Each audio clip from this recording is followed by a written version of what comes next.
नमस्कार and welcome back. Trump ने दादागिरी पूरी अपनी शुरू कर दी है और उसने स्ट्रेट ऑफ हॉर्मुज को ब्लॉक कर दिया। अब इसका मायना क्या है? मैं पहले दिन से बोल रहा हूं, टारगेट जो है वो कभी भी ईरान अकेला नहीं था, वो चाइना था। अब मैं आपको बताऊंगा कि हो क्या रहा है। अमेरिका बोल रहा है कि मैंने स्ट्रेट ऑफ हॉर्मुज को ब्लॉक कर दिया है और ईरान ने बोलना शुरू कर दिया, नहीं नहीं नहीं, स्ट्रेट ऑफ हॉर्मुज तो खुला हुआ है, सारी शिप जो है वो जारी हैं, जो गंगा है वो उल्टी, वो बहनी शुरू हो गई। अब ट्रंप ने इस चीज को किया कैसे?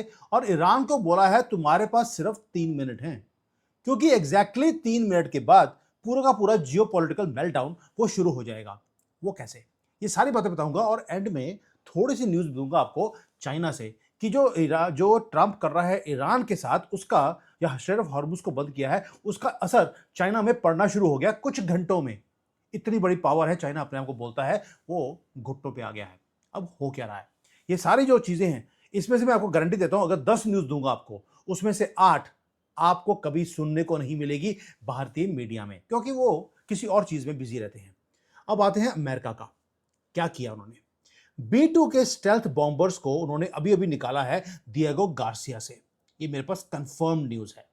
3 यूएसए के जो एयरक्राफ्ट कैरियर्स हैं, जो स्ट्राइक ग्रुप्स हैं, उनको मिडल ईस्ट के अंदर उन्होंने भेज दिया, स्ट्रेट ऑफ हॉर्मुज के पास। कौन कौन से? अब्राहम लिंकन, फोर्ड और HW बुश। ये तीनों एयरक्राफ्ट कैरियर्स ये पहुंच गए हैं, पूरा एक रिंग बना रहे हैं स्ट्रेट ऑफ हॉर्मुज के अंदर। साथ में जो 10 से ज्यादा इनके जो डिस्ट्रॉयर्स हैं, शिप्स हैं, उसको भी भेज दिया, लॉक कर दिया है वेपन सिस्टम्स को ईरान के ऊपर। डोनाल्ड ट्रंप ने अनाउंस किया कि मेरे पास इनडेफिनेट ब्लॉकेज करने की पावर है स्ट्रेट ऑफ हॉर्मुज को। स्ट्रेट ऑफ हॉर्मुज तो ईरान के कब्जे में था, डोनाल्ड ट्रंप ने उसको अपने कब्जे में ले लिया और साथ में बोल दिया कोई भी शिप यहां से पास नहीं हो सकती। अब इसका मतलब क्या है और इसका दुनिया के ऊपर असर क्या होगा, यह भी समझते हैं। क्योंकि जो ईरान की जो मिलिट्री है, उसको पता लग गया अब मेरी डिस्ट्रक्शन तय है।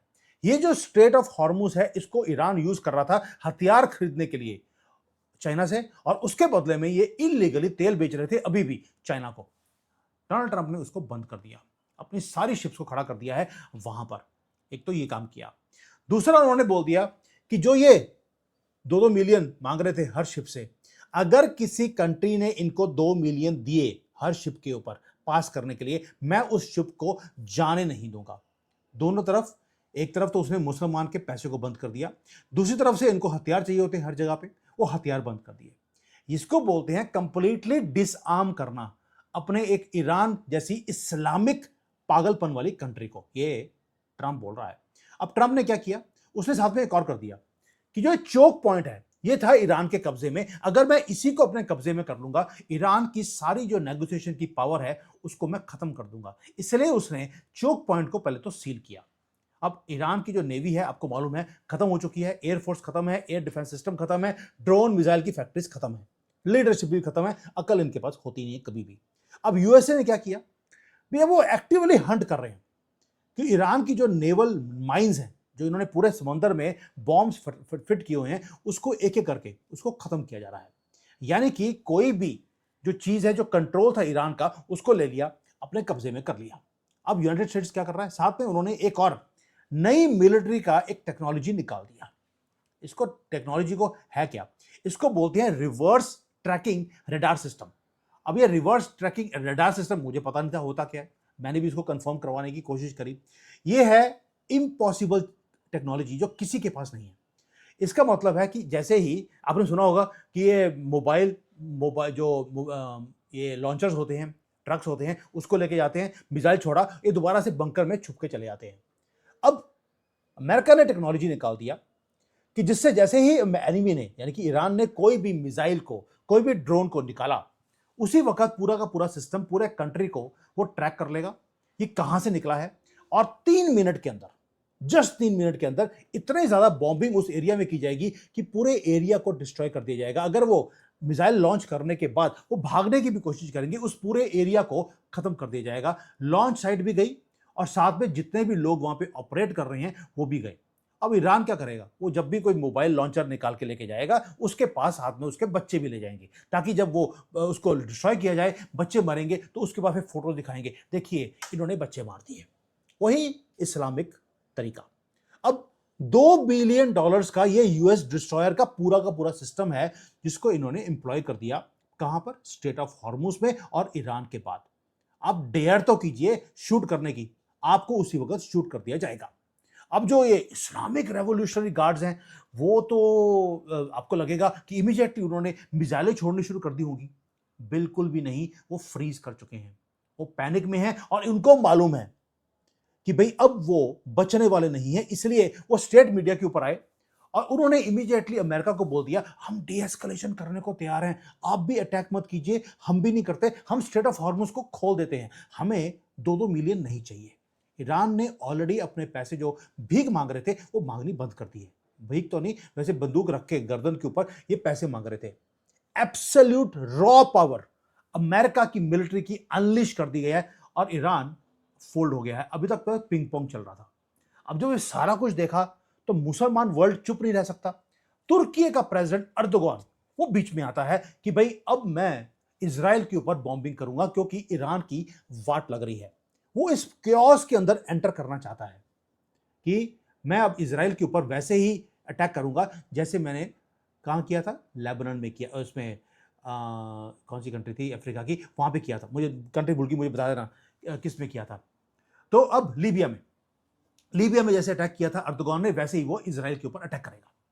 यूएसए की मिलिट्री ने क्या बोल दिया अर्दोगान को, अगर तुमने बाहर अपनी लाइन से बाहर क्रॉस करने की कोशिश करी, ईरान का हाल देख लो, मैं बेशक तुम नेटो की कंट्री हो, मैं तुम्हें भी छोड़ने वाला नहीं हूं, कुछ नहीं होने वाला। ये सिर्फ आंखें दिखाने की एक तरीका है मुसलमान वर्ल्ड का। दोस्तों ये सारे बीच में एक कैच भी है। कैच ये है कि रियल टारगेट कभी भी ईरान नहीं था। ईरान की सिर्फ दो ही चीजें करनी है, इनको न्यूक्लियर बॉम्ब नहीं बनाने देना, दूसरा जो इस्लामिक पागलों की जो एक गवर्नमेंट है उसको नीचे गिरवाना है, ये डोनाल्ड ट्रंप बोल रहा है, उसका टारगेट और कुछ भी नहीं है। और तीसरा जो ये इलीगली ये तेल बेच रहे दुनिया भर में, उस तेल को बंद करना है। लेकिन जो रियल टारगेट है वो तेहरान नहीं, टारगेट है चाइना। हर सिंगल मूव जो मिडिल ईस्ट के अंदर करी जा रही है वो सिर्फ चाइना को घुटनों पे लेके आने के लिए वो की जा रही है और असर मुझे दिखना चाइना में शुरू हो गया। ये वो न्यूज है जो कोई भी कवर नहीं करेगा। चाइना रिलाई करता है ईरान के ऊपर। 80% से ज्यादा तेल ईरान से इलीगली आता है जो सस्ते में आता है। पहले तो ट्रंप ने क्या बोल दिया कि जो ये लाइफलाइन है चाइना की, इसको ही खत्म कर दूं तो मैं स्ट्रेट ऑफ हॉर्मुज को अपने कब्जे में कर लिया ताकि ये वहां ना जाए। दूसरा, 5 कार्गो शिप्स अभी अभी पकड़े गए हैं चाइना के, जो सीक्रेटली जो ये मिसाइल्स बनाने का सामान था वो भेज रहे थे ईरान के पास। कितनी मिसाइल्स बन सकती हैं? 5000 बैलिस्टिक मिसाइल्स बनाने का पूरा सामान 5 शिप्स में चाइना ने भेजा। यूएसए ने एक ही काम किया, उन्होंने स्ट्रेट ऑफ हॉर्मुज को ही बंद कर दिया। अब वो स्ट्रेट ऑफ हॉर्मुज के बाहर शिप्स खड़ी हैं, अंदर जा नहीं सकती। यानी कि हर जगह पे हर फ्रंट के ऊपर ट्रंप हिट कर रहा है चाइना को ताकि वो सपोर्ट ना कर सके ईरान की और ईरान सपोर्ट ना कर सके चाइना को। इसलिए उसने क्या बोल दिया, साथ में एक और बोल दिया कि मैं 100% टैरिफ लगा दूंगा अगर कोई भी शिप यहां पे ईरान की सपोर्ट करने के लिए पहुंचेगी। एक ही कंट्री है जो ईरान की सपोर्ट के लिए पहुंच रही है, वो है चाइना के वेसल्स। अब दूसरा एक काम और कर दिया उसने, ये भी बोल दिया ट्रंप ने कि जो चाइना की सबसे बड़ी इंडस्ट्री है वो है कार इंडस्ट्री। इनकी जो कार इंडस्ट्री है, इनकी कारों के ऊपर मैं 100% टैरिफ लगाने वाला हूं, क्योंकि जो चाइनीज व्हीकल्स हैं वो ऑटो इंडस्ट्री को तबाह कर रहे हैं, अमेरिका के अंदर भी और यूरोप के अंदर भी। भाई युद्ध हो रहा है ईरान के साथ और कार इंडस्ट्री के ऊपर 100% का टैरिफ लगा दिया, यानी कि टारगेट चाइना की जो सबसे बड़ी इंडस्ट्री है जहां पे ये पैसे कमा रहे थे उसको भी ब्लॉक कर दिया। दूसरा था हथियार बेचकर वो बंद, तेल खरीद के बंद, तीसरा कार कंपनियां बंद। दोस्तों ये जो ऑयल ब्लॉकेज अभी किया गया है चाइना का, इसकी इकोनॉमी फटके हाथ में आने वाली है चाइना की। और जो ट्रंप की स्ट्रेटजी है वो काम करनी शुरू कर दी, क्योंकि जो कोलैप्स है वो ऑलरेडी शुरू हो चुका है, होगा नहीं 3 हफ्ते बाद 4 हफ्ते बाद नहीं, वो ऑलरेडी शुरू हो गया। यहां पर जहां पे मैं रहता हूं गोंगडोंग में, वहां पे एक प्लास्टिक का बहुत बड़ा ट्रेडिंग हब है, यहां पर वो कंप्लीटली पैरालाइज हो चुका है। अभी तो ब्लॉकेज शुरू किया है। जो रॉ मटेरियल के प्राइसेस हैं ऑलरेडी 60% ओवरनाइट वो इंक्रीज कर गए। पैनिक बाइंग हो रही है सड़कों के ऊपर। वहां पे जो मार्केट है होलसेल मार्केट की, वहां पर सड़कों के ऊपर 15 किलोमीटर लंबी गाड़ियों की ट्रकों की लाइनें लगी हैं। फैक्ट्रीज जितनी भी इमरजेंसी उनके पास सप्लाईज थी उनको खत्म कर दिया, वो डिफॉल्ट कर रहे हैं अपने कॉन्ट्रैक्ट्स के ऊपर, वो कोई भी सामान बना नहीं पा रहे जहां पर प्लास्टिक यूज होता है। सप्लाई चेन को कोलैप्स कर दिया रियल टाइम में।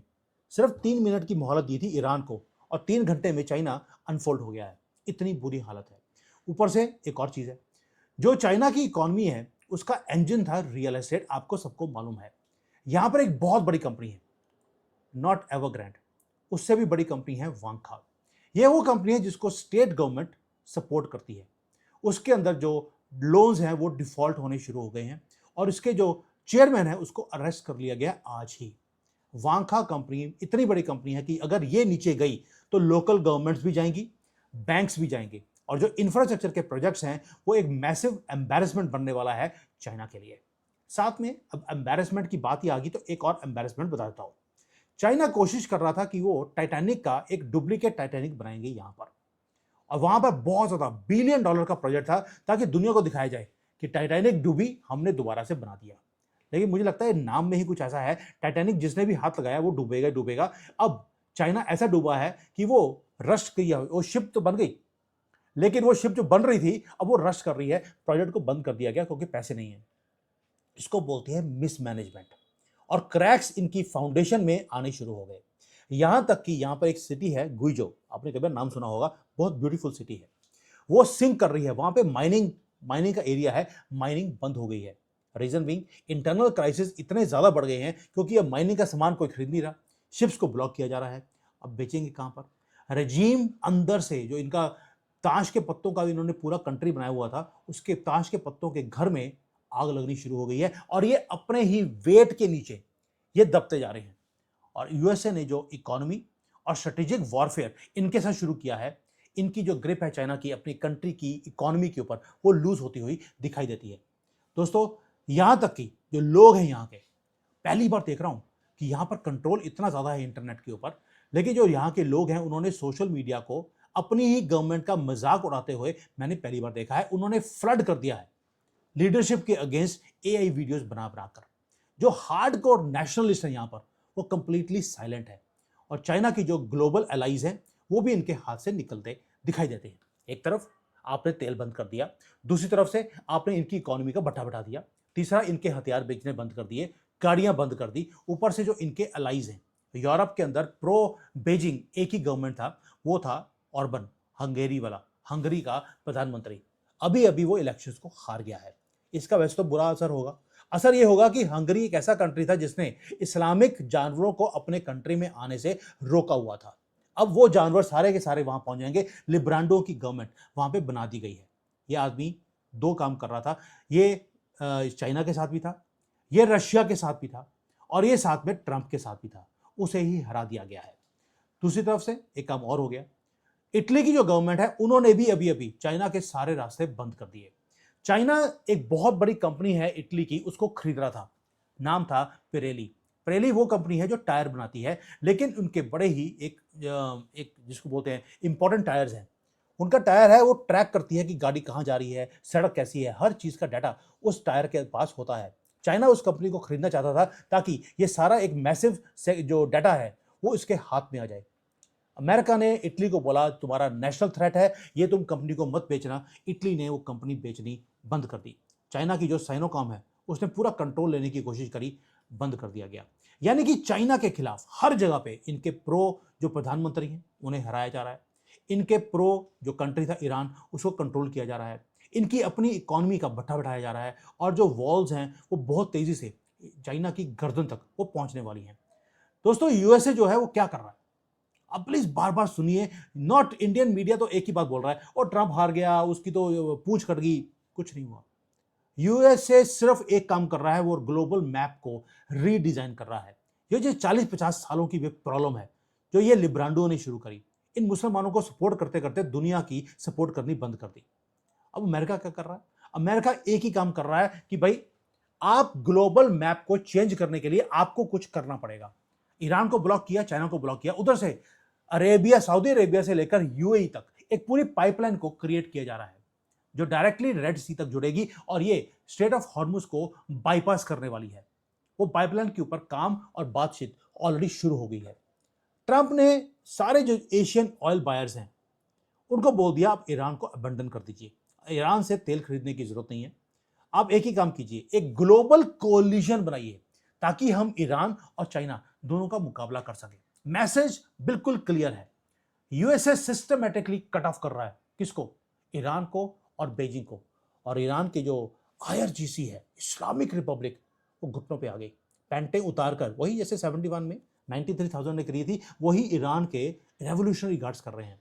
शटर कर दिया है दोनों की इकॉनमी को, डिसमेंटल कर दिया इनके स्पाई नेटवर्क को, और स्क्वीज कर दिया ईरान को। मुझे लगता है इनकी गर्दन पकड़ने की जरूरत नहीं है, इनके पजामे को पकड़ लीजिए टाइटली, बस ये अपने आप स्क्वीज होने शुरू हो जाएंगे। जो एरा था एंडलेस नेगोशिएशन का, वो ट्रंप ने आज बंद कर दिया। आप सोचेंगे यार ये काम तो पहले भी कर सकते थे, कि ये जो ट्रैकिंग है 3 मिनट की रिवर्स जो एयर डिफेंस सिस्टम होता है, इसको पहले इंप्लॉय क्यों नहीं किया? युद्ध में अब सारे कार्ड्स पहले दिन नहीं खोलते। हमने भी ब्रह्मोस पाकिस्तान के साथ पहले दिन यूज नहीं किया था, हमने तीसरे दिन यूज किया था। उसके बाद हमें कॉल आया था कि हम प्लीज युद्ध बंद कर दीजिए। 60 बार अमेरिका को बोला कि मोदी जी को बोलो युद्ध बंद कर दीजिए। ये पाकिस्तान का हाल हमने तीसरे दिन किया था, पहले दिन हमने ब्रह्मोस को यूज नहीं किया। जो एरा है क्रशिंग फोर्स का, जो आज दादागिरी अमेरिका ने दिखाई है, वो एरा ऑफ रूड पावर वो शुरू हो गया है। और इस तरह ही होना चाहिए अगर आप सुपर पावर हैं तो। ये जो है ना बार बार सरेंडर कर दीजिए, समझौता कर लीजिए, सबका साथ सबका विकास कर लीजिए, भाड़ में गया सब कुछ, ये ट्रंप बता रहा है। थैंक यू, जय हिंद, वंदे मातरम।